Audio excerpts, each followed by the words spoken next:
Bonjour, c'est aujourd'hui l'Annonciation. Nous la célébrons de façon tellement particulière en ce jour. Mais nous pouvons lever nos yeux vers Notre-Dame. De façon particulière, certes, parce que soit nous-mêmes, soit nos proches sont touchés.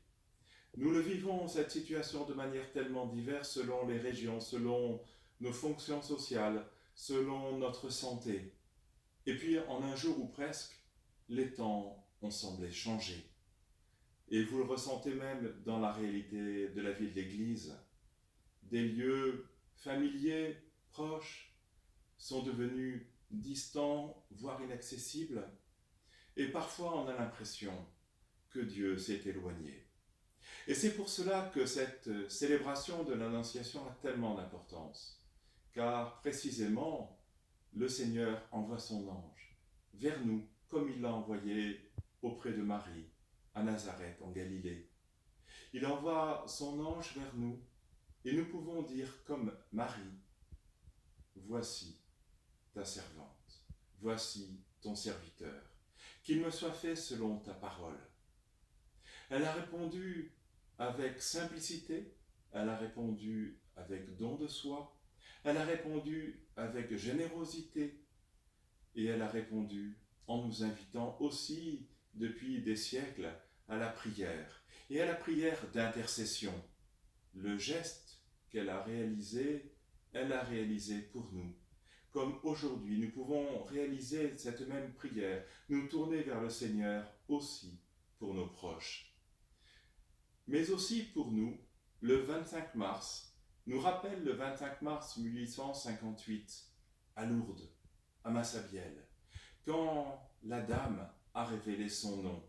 Je suis l'Immaculée Conception.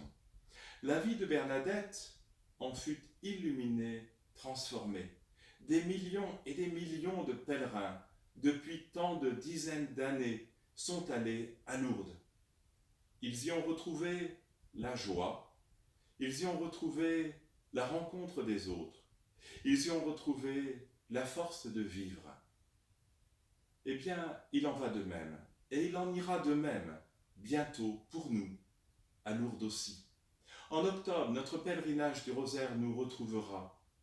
Il nous accueillera, et ce sera la fête de Notre-Dame du Rosaire qui ouvrira ce pèlerinage.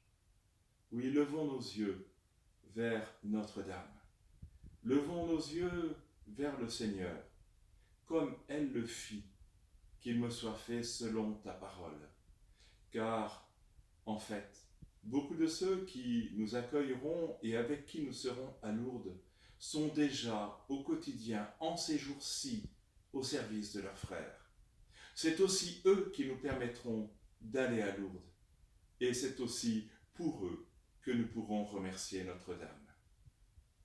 Merci, prions et confions-nous au long de cette journée au Seigneur, tout spécialement en récitant notre chapelet. Au revoir et à bientôt.